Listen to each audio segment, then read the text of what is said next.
like the rain, like the coldest rain. You wash me away when I didn't have a clue what could have caused a chain reaction so unstoppable. Yeah, I'd like to know.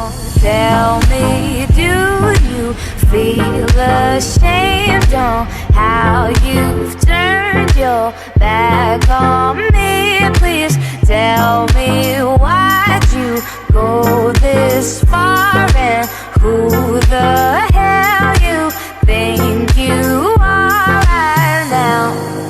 Never mind the love, we've missed it all. Now this place is full of dust, surrounded by the illusion of a friend, dear friend of mine. Where's your self-defense? Tell me, do you feel ashamed on how you've turned your back on me? Please tell me. A long time since I've released a normal video, am I right? I mean, I had a video and a stream in the middle of that long break, but I'm back, and I'm going to be starting something interesting for a channel named Box Therapy. And that is something non-box related, which, yeah, I've done before with my programming series, but this one's going to be a little different. This one's going to focus on how you can really be a techie on a budget. Buying things that are used and, looking for the right products, you can find a lot of good tech items for a low price. And that's what this series is going to focus on.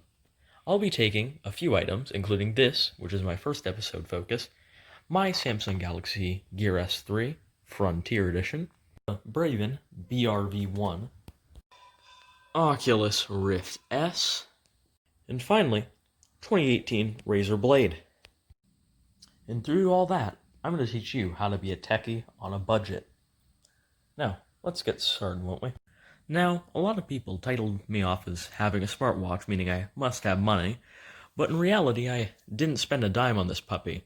In fact, my uncle was originally the person to buy it, buying it for, himself. Although he uses Apple and realized the compatibility issues just weren't enough to want it. His main reason for wanting it being, you can't tell it's a smartwatch unless you really know. Now, the screen glow might make it seem obvious, but really just shows up more in video.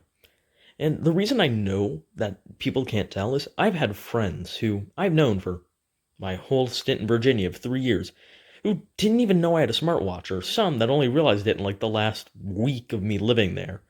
You see, I'd do something like play music on it, and well, that brings me up to the next point. For a smartwatch you could buy now for not much money, this thing is loaded spec-wise. Is it the fastest processor? Not entirely, but can it do a lot? Indeed. You can use YouTube, the entire internet browser, and the such, even with its built-in speakers, or, as I've learned recently, tied up with some Samsung headphones. Personal choice of which being the Galaxy Buds, which might be another episode of this. You might be saying to yourself, Box, I can't afford that, it's a smartwatch. But in reality, you just don't know where to look. Here, on Swappa, we have one going for $90. Quite respectable, a little high for trying to scale the budget. Switch over to OfferUp. Here locally, we have one for $80. Now, go over to Mercari, $68. This watch for $68 is so much. So much. And let me get into why. Starting with the design. Aside from the rubber band rubbering away over time, you can always buy a metal one to replace that. The design on this thing is timeless. It looks like a normal watch. And that's what makes it so great. And why it may be a bit big for most people's wrists, even mine, even though I have massive hands, my wrists are small. Still looks fine. Now, as you can see, mine's gotten a bit of damage over time, but that's expected from 3 years of very hardy use. The damage to it is noticeable, but you get used to it, and this is also expected from just using it a lot. If you get a Gear S3 Classic instead of the Frontier model, you won't notice this as much, because this is just rubbing away on the paint on the exterior coat. There's a few scuffs, here and there, but most is expected from use of a watch. I wore this in the 6th grade, now that I think about that. And now that I think about it more, God, the 6th grade feels like forever ago. But even past all that, it still works, and from a first glance, it still looks good. Now, moving on to the second point. This wheel, or bezel, it's amazing. Just spin it, and you can move. Now, you might be thinking, move? That doesn't sound like much, but you can really do things with it. Go to notifications, go here, go there. You can do so much with this wheel. You can do almost anything with this wheel. And it makes it, might not seem much easier. God, it's so simple. You wear gloves, it's a wheel. It's still here. It will always be here. It's easy, it's tactile, got a bit of a click to it. Although mine is slowly worn away a bit. No, maybe that's a lie. But it just works well. It works well. It's a nice feature, and it's not found in all the newer watches. Secondly is the apps. I mean, there's games for it. They're not the most incredible things in the world, but honestly, they'll get you through a day, you know. You forgot your phone somewhere, play a game of tic-tac-toe. Or, if you want to listen to music, just download your music library. The speakers aren't exactly the loudest things known to man, but they'll do. You can push them a bit louder, but on high settings, I noticed it gets very tinny, as I can display here.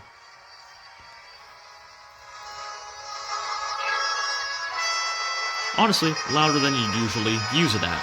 Significantly louder.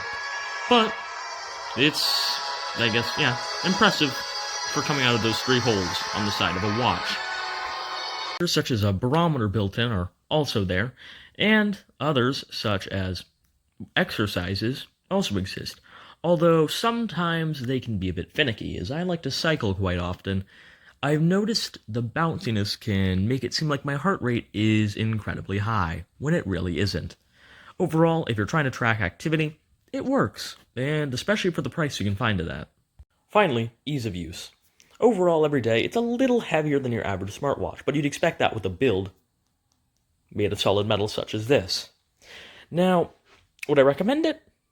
Yes. If you have bigger wrists, especially, if you kind of have smaller wrists or a smaller build, it might not be the best option for you because it is on the heavier side, for a watch, that is.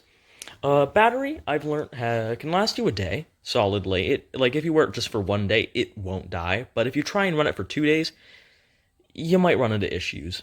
Nice thing is, just plop it down, and yeah, you're done. If you have a Samsung S10 or newer, it also works with the built-in charging, so the reverse wireless charger system does work with this. Although, as I've learned, it doesn't work with normal wireless charging pads. I test out the not-so-hard way by putting it on my Corsair mouse pad, which has a built-in wireless charger. You'd think this one's cost me a lot of money as well, but I really bought it on a Black Friday deal, and it cost less than a mouse pad and a wireless charger separately. But after putting it on, the wireless charger thinks something's on it, but the watch just doesn't accept any power. Well, I hope that quenches your box thirst for now. I'll see you guys back in a few days. Yeah, we're waiting on these guys. Good old Braven BRB1. Bought them a long time ago for not a bad price, and the sound, for the price you can buy them used, is quite impressive. For now, I'll see you guys next time.